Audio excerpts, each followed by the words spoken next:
Muy buenos días. Y ya estamos en el tiempo ordinario. Y algunos me han dicho, Padre, el tiempo ordinario como que no me gusta porque no hay un tema así central que me ayude a reflexionar toda la liturgia en torno a este tema. Lo sabemos como en Adviento, todas las lecturas cuando estamos con esa idea de que Jesús viene, nos brotan muchas ideas. Es como si llevara todo un propósito el tiempo de Adviento. Claro, por eso es tiempo de Adviento. Lo mismo sucede con la Navidad, con la Cuaresma, con la Pascua. Pero cuando llegamos al tiempo ordinario, ¿cuál es la dirección? Y algunos pudieran pensar que estamos perdidos y que no hay nada. No, sí hay mucho. El tiempo ordinario es precisamente un momento propicio para meditar en las virtudes, en el encuentro que yo tengo con Jesús o cómo Jesús está creciendo en mí, en cómo es mi relación.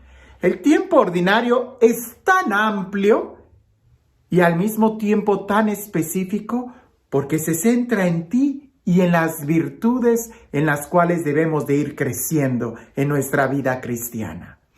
Y un ejemplo de eso es el Evangelio el día de hoy. Porque si pensamos en esto, al leer el Evangelio nos van a brotar muchas ideas de cómo está mi relación con Dios y mi relación con los hermanos e incluso mi relación conmigo mismo. Escucha lo que dice el Evangelio y creo que me vas a poder entender mejor. Dice así: después de que arrestaron a Juan el Bautista, Jesús se fue a Galilea para predicar el Evangelio de Dios y decía: se ha cumplido el tiempo y el reino de Dios está ya cerca. Conviértanse y crean en el Evangelio. Caminaba Jesús por la orilla del lago de Galilea cuando vio a Simón y a su hermano Andrés echando las redes en el lago, pues eran pescadores. Jesús les dijo: síganme y haré de ustedes pescadores de hombres. Inmediatamente dejaron las redes y lo siguieron. Un poco más adelante vio a Santiago y a Juan, hijos de Zebedeo, que estaban en una barca remendando sus redes. Los llamó y ellos, dejando en la barca a su padre con los trabajadores, se fueron con Jesús. Tú vas a decir, bueno, ¿y qué tiene que ver esto con el tiempo ordinario? Mucho. Piensa en esto. Momentos en esta lectura. Arrestan a Juan el Bautista y Jesús se va y empieza a predicar el Evangelio. Hay que entender que la relación que tenía Jesús con Juan el Bautista era una relación muy estrecha. Pensemos un poco más en esta realidad. Juan el Bautista era primo de Jesús. ¿Recuerdas que María fue a visitar a Santa Isabel? Y que en ese encuentro Isabel le dice a María: dichosa tú que has creído, ¿no? ¿De dónde a mí que la madre de mi Señor venga a verme? Entonces ya sabían estas dos mujeres, Santa María y Santa Isabel, que algo especial había en sus hijos. Seguramente pasaron mucho tiempo juntos o algunas celebraciones familiares juntos. Tenían mucho que compartir. Ahora bien, sabemos que Jesús, ya de adulto, y Juan de Bautista, ya también de adulto, Jesús escuchó muchas de las predicaciones de Juan el Bautista. Incluso se acercó para ser bautizado por él. Y Juan el Bautista reconoció en Jesús, aquel primo, reconoció que él era el Mesías, que él era el Cordero de Dios.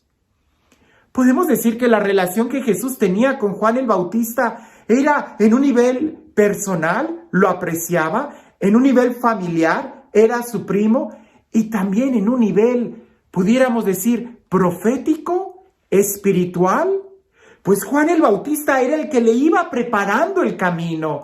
Juan el Bautista era el precursor. Juan el Bautista era el profeta que venía precisamente para no solo anunciar, sino para presentar a Jesús y decir, este es el Cordero de Dios.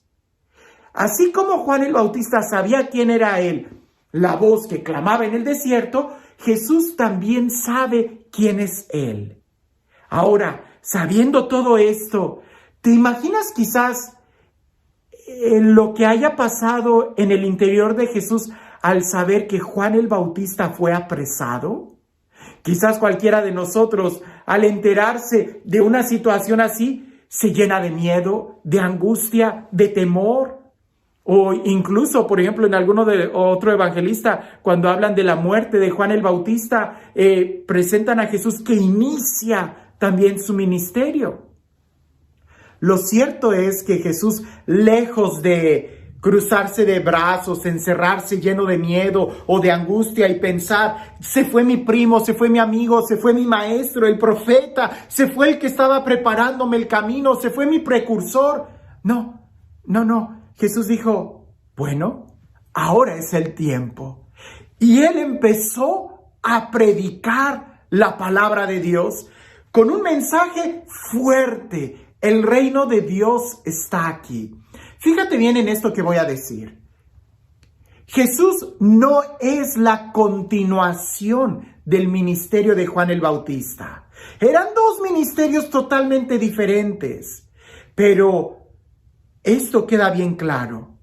Jesús inicia, pareciese que en ese momento de la crisis, cuando Juan el Bautista es apresado, según leímos en este evangelio. Jesús no se detiene. Jesús va a continuar el plan de Dios. No el trabajo de Juan el Bautista, pero sí el plan de Dios. Y nosotros tenemos que estar atentos en reconocer cuál es el plan de Dios. No el plan de fulano de tal, no el plan de mi papá, de mi mamá, de mi tío, de mi amigo, sino el plan de Dios. Porque el plan de Dios no se detiene, no acaba. El propósito de Dios para tu vida, para mi vida, no se ve frustrado con la muerte de un ser querido. No se ve frustrado con el encarcelamiento, con la desaparición o no lo sé, de un ser querido. No se detiene con una enfermedad. El plan de Dios continúa. Y hay que descubrir cuál es el plan de Dios en nuestras vidas. Cuando Jesús continúa, dice que caminaba por la orilla del lago y vio a Simón y a su hermano Andrés. Y los llamó diciéndoles o haciéndoles esta invitación: síganme y haré de ustedes pescadores de hombres. Eran ya pescadores. Pero Jesús quiere sacarlos de una rutina, quiere sacarlos de esas redes comerciales y elevarlos a una categoría de, ahora lo que ustedes van a hacer es salvar almas. Ahora lo que ustedes van a hacer es predicar el evangelio, ser pescadores, pero en otro nivel. Cuando tú descubres el plan de Dios en tu vida, brincas de nivel. En cierta manera, quizás un maestro va a decir, bueno, yo sigo siendo maestro. Sí, pero cuando tú tienes un encuentro con Dios y sabes cuál es el proyecto de Dios en tu vida, ya no te conviertes solamente en un maestro asalariado, sino que encuentras un propósito y sabes la magnitud de tu vocación.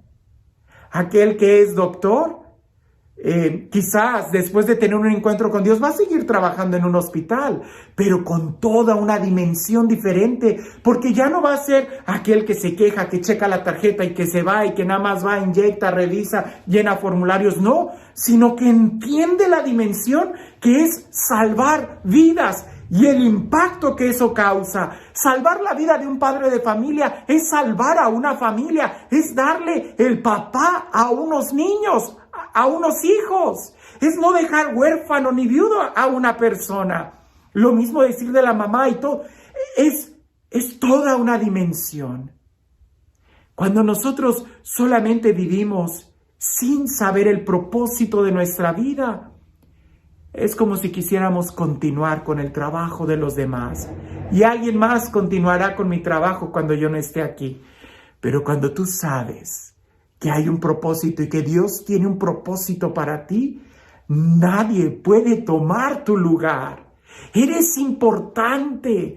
Por eso Jesús, cuando llama a sus discípulos, los llama por su nombre y les da una misión muy clara. ¿Te has dado cuenta que Dios te llama por tu nombre? ¿Sabes cuál es la misión, el propósito que Dios ha puesto en ti? No te detengas. Si alguien cercano a ti murió o ya no está o lo perdiste, un amigo, qué sé yo, no te detengas. Quizás habrá un momento de duelo. Quizás Jesús pasó 1 o 2 días pensando en su amigo Juan el Bautista, en aquel que lo bautizó, en el profeta.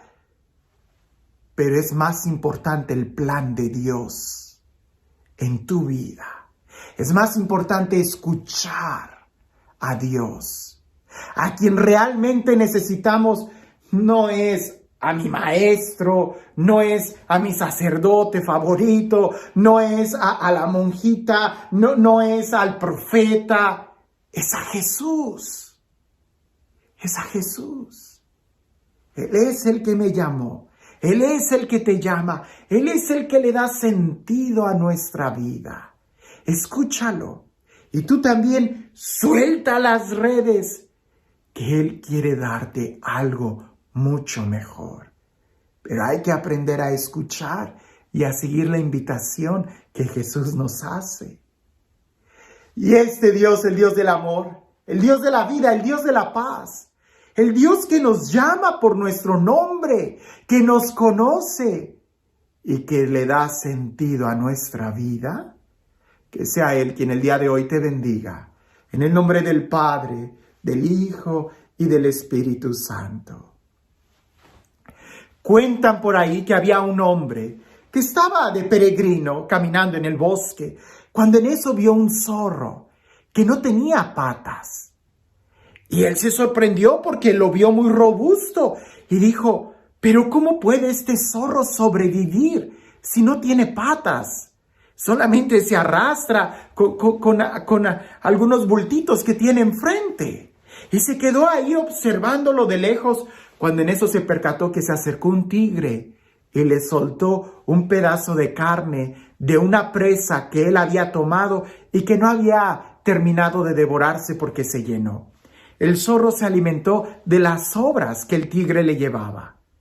Aquel hombre se quedó sorprendido y continuó observando unos días más y se dio cuenta que aquel tigre volvía a llevarle también las sobras de algún otro animal. Aquel se sorprendió de la divina providencia que Dios cuidaba de aquel zorro y se quedó también ahí esperando y diciendo, Dios a mí también me va a proveer. Pasó 1 día, 2 días, 3 días, 1 semana, 2 semanas, 3 semanas y aquel hombre casi muere de inanición, cuando en eso escucha una voz que le dice, necio, no has entendido nada. En lugar de quedarte mirando el zorro, debiste de mirar el tigre y darte cuenta que tú tienes capacidad para ayudar a los demás y no para que te quedes ahí tratando de recibir la ayuda. Dicen que una vez un hombre se le quedó viendo a una niña que estaba pidiendo limosna en la calle. Y aquel hombre se enojó tanto con Dios y dijo, ¿por qué hay tanta injusticia? ¿Por qué no haces nada para ayudar a esa niña? Cuando después de un breve momento de silencio, Dios habló y dijo, sí hice algo, te hice a ti. ¿Cuál es el propósito de tu vida? ¿Y qué haces ahí, sentado a la orilla del mar, limpiando redes, cuando tu vocación es algo mucho más grande? Que tengas un excelente día.